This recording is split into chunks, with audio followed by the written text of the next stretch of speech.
Bonjour. Bonjour. Bon, j'ai fini par tomber sur ce document là dont on a parlé, là, ce truc sordide de gens qui mangent des bébés. C'est affreux ce machin, parce que tu vois des gens qui sont là avec le sourire. Alors des gens vraiment, comment dire, monsieur et madame tout le monde qui font leurs courses. Il y a une dame là qui tend son bras vers un bocal. Tiens, c'est du bébé à la sauce je ne sais quoi. Et après tu vois des images, mais alors c'est affreux, hein. Ils se délectent avec ça. Non mais franchement, j'arrive pas à comprendre. Tu vois, parce qu'avant les sectes sataniques, le satanisme, c'était des groupements, ils se groupaient ensemble pour faire leurs rituels, etc. Maintenant, c'est banalisé, quoi. Ils sont même pas obligés de se grouper. C'est comme ça, tu vois, à ciel ouvert pour tout le monde. Et vas-y que ça se satanise de tous les côtés. Mais c'est du délire quand même, hein. Oui, c'est simplement le renversement de la position qui est en train de se manifester. On est exactement à l'envers, dans le sens qu'on est donc, c'est un signe bien précis de la fin d'une histoire. Ouais. Dans le sens qu'il fut une période où il y avait des personnages, des religieux, qui s'adonnaient à des prières constantes pour créer justement ce lien entre le ciel et la terre. Et tout le monde bénéficiait en quelque sorte de cette, je vais parler de champ vibratoire, c'est un peu compréhensible actuellement, cette façon d'envisager les choses, qui amenait tout un chacun à vivre plus ou moins paisiblement et à accomplir chaque geste, chaque chose dans leur existence, avec justement une pensée à Dieu, c'est-à-dire un souvenir de Dieu constant dans tout ce qui se passait. Donc là, il y a eu tout d'un coup subversion, mutinoïde, qui veut dire que gentiment les choses ont disparu. On ne se préoccupait plus de remercier Dieu, d'avoir affaire avec. On l'a mis comme quelque chose qui rentre dans un cadre qui est plus illusoire que réel. On a banalisé en même temps tout ce qui était appelé satanique, diable. La meilleure ruse du diable, c'est de se faire ignorer. Donc il a réussi à se faire ignorer. Et là, il continue de se faire ignorer. Les sectes sataniques sont là pour mettre le carburant, je pourrais dire, pour créer ces champs vibratoires qui amènent l'humanité à vivre dans la banalité c'est-à-dire dans ces choses terribles qui deviennent tranquillement de plus en plus banalisées. C'est une disposition qui est forcée par un mouvement de rituel, comme on forçait l'humanité à se tenir en équilibre par les prières, en quelque sorte. Ouais. Là, on les force systématiquement à se détruire. C'est la dissolution dans une des phases qui est en train de devenir de plus en plus démonstrative. Bon. Ouais. Donc, voilà ce qui est en train de se passer, raison pour laquelle c'est banalisé. On a eu l'occasion, à un moment donné, d'aborder le sacrifice. On était arrivé à vouloir dire 2 mots sur le sacrifice humain. C'est des choses qu'on ne peut plus même exprimer ni essayer souvent de comprendre parce que c'est une impossibilité. Il fut une période où ces choses-là avaient certainement une valeur et le personnage qui sacrifié était dans une situation qui lui permettait de passer directement dans la réalisation totale des choses et il arrivait direct auprès de Dieu. Certainement que les choses se produisaient de cette manière-là. Autrement, il n'y avait aucune raison que ça puisse se mettre à jour. Oui, mais bon, là, à présent, c'est quand même devenu caduque cette histoire puisque c'est prohibé maintenant. Mais l'histoire ne devient pas caduque. Elle est ce qu'elle est. À présent que l'on n'accomplisse plus ces choses-là parce que ça a été prohibé par les différentes religions à juste titre, parce que du moment qu'il n'y a plus lieu d'être, ça n'est plus possible d'être compris d'aucune manière qui soit valable, donc tout ça disparaît et à juste titre. Actuellement, on a démoli toutes les barrières qui permettaient encore à l'homme de se maintenir dans un semblant d'équilibre. Sorti des limites, il n'y a plus de limites. Voilà. Donc actuellement, on banalise ce sacrifice, ce qui est un de sacrifice, comme pour les animaux, c'est un sacrifice, c'est pas autre chose. On peut appeler ça, c'est de la nourriture, c'est tout ce qu'on veut. En l'occurrence, il s'agit d'un sacrifice. Les animaux, c'est un sacrifice, raison pour laquelle, dans une religion comme l'islam, il y a un rituel quand on abat un animal, c'est que cette possibilité donc a pu continuer d'exister, mais il était bien précisé qu'il y avait une façon de faire qui n'est pas n'importe quoi. Ouais. Bon, donc là, en l'occurrence, c'est devenu n'importe quoi, même dans les lieux où ça se prétend autre chose. Et là, on en est arrivé jusqu'à ce pseudo-sacrifice humain qui est, en quelque sorte, l'extrême. On est aux extrêmes de l'horreur, là. Voilà. Ah bah oui, alors là. On est aux extrêmes, on arrive dans je dis que la réalité dépasse la fiction. C'est comme ça. Ouais. Ça dépasse largement la fiction. Donc voilà où se trouve l'humanité. À présent, je ne dis pas que tout le monde est d'accord avec ça, mais je veux dire que tout ça s'impose. La vie actuelle est une vie qui, pour tout un chacun, est une vie qui est inhumaine, qui est infrahumaine. Alors, il y a Par obligation ou par choix, elle est devenue inhumaine. Bon, il y a un truc que je comprends pas, c'est que, tu vois, tu disais qu'il fallait qu'il y ait toutes les possibilités qui s'expriment, que tout s'exprime pour que la boucle se boucle, la boucle de ce cycle. Et ça veut dire que il faut que ça soit. Toutes ces horreurs, il faut que ce soit. Tu vois? Donc ça veut dire que ça faisait partie du plan divin. Mais tu fais des déductions sur des théoriques qui n'ont pas lieu d'être présentées de cette manière-là. Si tu veux comprendre ce que je veux dire quand je dis qu'à un moment donné, tout ce qui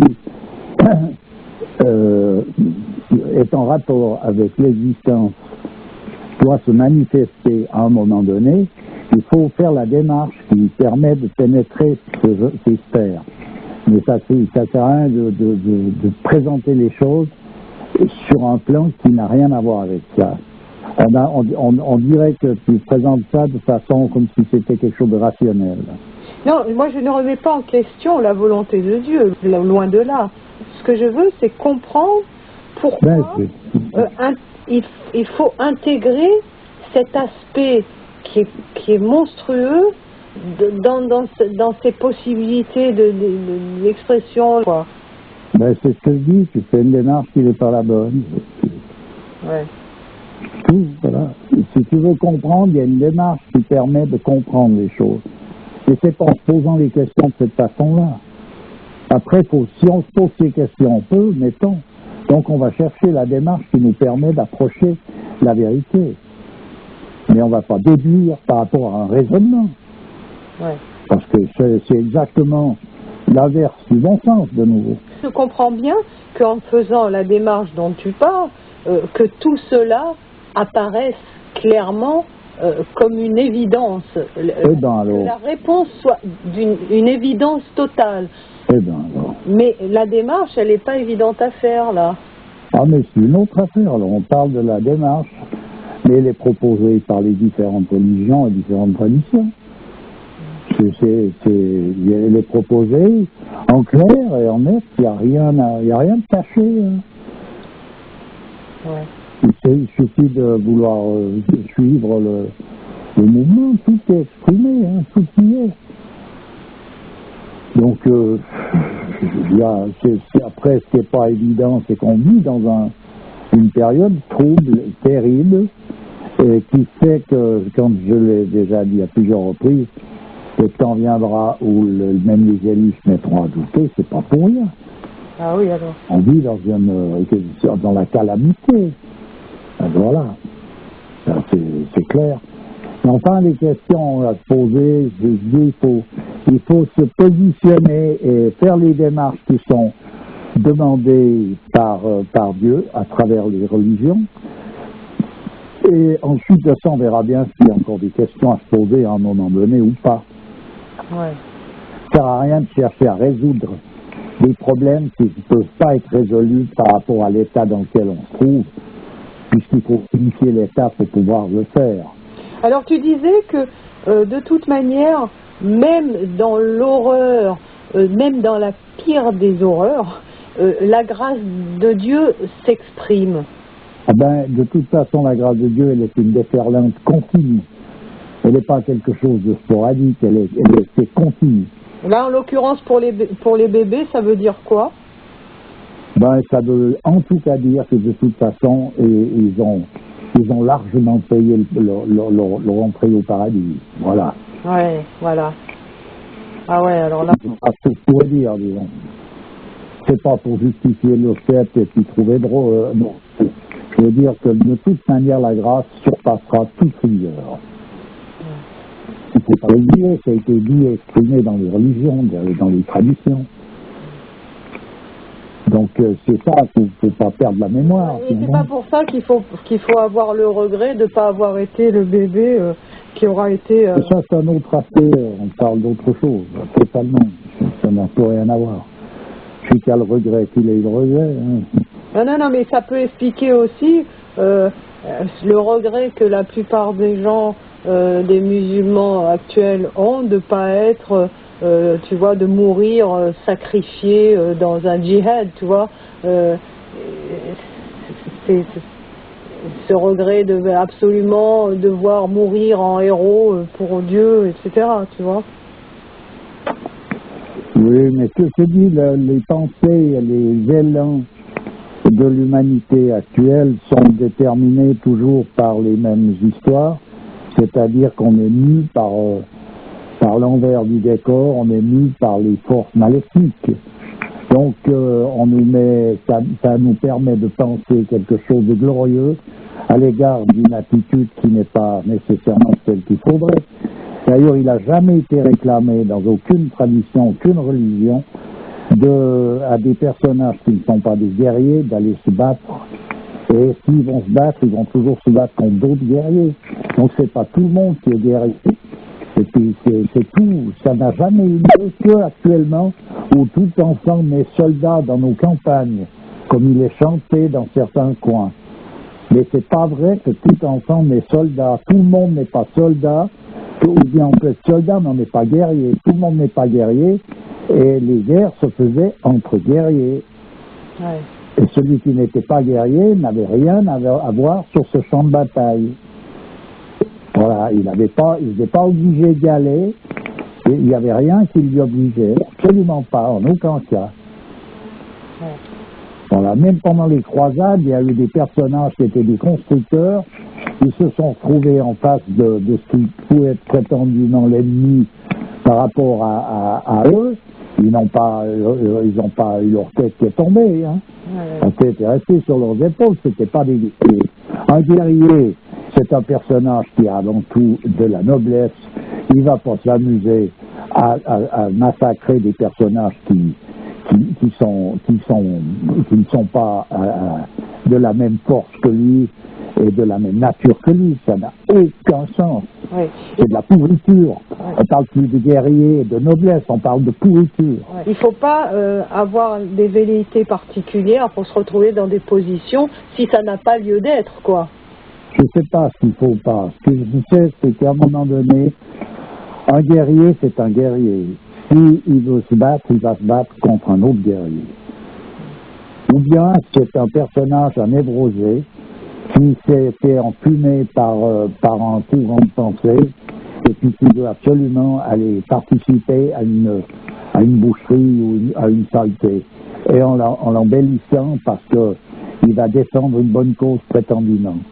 Oui. Alors qu'un guerrier, c'est toujours un autre personnage que ça. Et s'il y a des guerriers qui veulent en découdre, eh bien qu'ils en découdent.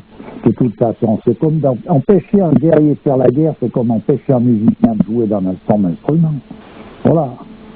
Et il ne faut pas confondre. toute chose, et puis c'est pas à tout un chacun de faire la même chose. C'est pas pour tout le monde la même chose. Voilà. Tout à fait. Parce que, bon, il y a l'islam actuellement, d'après certains, représente en fait le dernier rempart qui va confronter ce nouvel ordre mondial dont on parle tant, tu vois. Ce seront eux qui vont résister contre ce nouvel ordre mondial. Dans l'esprit de certains, c'est ainsi. Donc il y a plein de gens qui veulent, contre des injustices actuelles, aller prendre les armes pour combattre cette injustice. Il faut les laisser faire. Si un guerrier veut prendre les armes pour combattre l'injustice, je ne vois pas en quoi il faudrait l'empêcher. Le problème, c'est qu'il faut que ce soit ça. Donc après la manifestation de la justice, elle se fait par tel personnage ou tel autre, donc c'est vers ces personnages-là qu'il faut aller. Mais ça n'a strictement rien à voir avec ce que je vois d'une façon générale ou ce que j'entends parler en général. À présent, je ne suis pas informé, pour être sur place pour comprendre. Mais ça n'a rien à voir donc avec des Arabes qui se battent contre des Américains, tout ça. Ça n'a rien à voir. On est bien d'accord. Ouais. Donc, qui est quoi? Qui est fomenteur de troubles et qui va défendre en quelque sorte la vérité? Alors, d'accord, là, celui qui défend la vérité, il va aller s'attaquer à celui qui fomente le trouble. C'est ok, ça. Il n'y a rien à redire. Qu'est-ce qu'il y aurait à redire, là? Il y a quelque chose à redire? Strictement rien. Non. Mais autrement, si c'est pas ça, c'est donc une mascarade. Ouais, d'accord. Comme tout le reste, d'ailleurs. Ouais. Y compris les velléités de vouloir faire la paix et de faire n'importe quoi. Au bout d'un moment, on est dans le pitch. On est dans la mascarade, c'est tout. Disons que on peut voir de nouveau à travers tout ça l'époque dans laquelle on évolue, qui est exprimée dans les différentes traditions comme étant tel moment. Voilà ce que l'humanité va vivre. Voilà, la période viendra, le temps viendra où, et bien on y est dans tel temps où se manifeste telle chose. Ça nous donne donc une idée précise du programme des réjouissances actuelles. Et puis voilà. À présent, de nouveau, je répète encore une fois, la grâce, la miséricorde surpasse la rigueur. Ça a été exprimé partout. Ouais. Et c'est le cas de toute façon, même si on n'arrive pas à s'en apercevoir. Parce qu'il arrive à un moment donné où on ne peut plus ressentir ça. C'est fini. On ressent plus du tout la grâce, on la sent plus. Ce qu'on en ressent, c'est que de l'atrocité qui fait qu'il n'y a aucun moment donné où on se retrouve dans une tranquillité à ce niveau-là, où on se sent pouvoir se reposer sur quelque chose. Mais ça n'empêche pas que malgré tout ça, la miséricorde dépasse la rigueur. Parce que la parole divine, c'est une parole qui sort de l'absolu. Donc, ça n'est pas... C'est pas, il fut un temps où la miséricorde dépassait la rigueur, c'est la miséricorde qui dépasse la rigueur au-delà de toute condition temporelle. Ouais. Et spatiale. Et spatiale. Voilà. C'est quelque chose qui rentre dans le cadre de l'absoluté même. Alors, je voudrais donner les références d'un livre, là, qui date des années 70, c'est de Monseigneur Corrado Balduzzi, ça s'écrit C-O-2-R-A-D-O, Balduzzi, B-A-L-D-U-C-I, et c'est Adorateur du diable et rock satanique, voilà. Et là, vraiment, c'est un bouquin où, déjà à l'époque, ils ont quand même bien expliqué ce phénomène de secte satanique, hein. Oui, à un moment, ça dure. Hein. Mais c'est une période, évidemment, où les gens se cachaient, et ils ont pu se mettre à jour de plus en plus. Ça a commencé tout d'un coup à apparaître au début du XXe siècle, fin du XIXe. Finalement, ce qui était force occulte devient force visible. Hein. Oui, on est en plein apocalypse.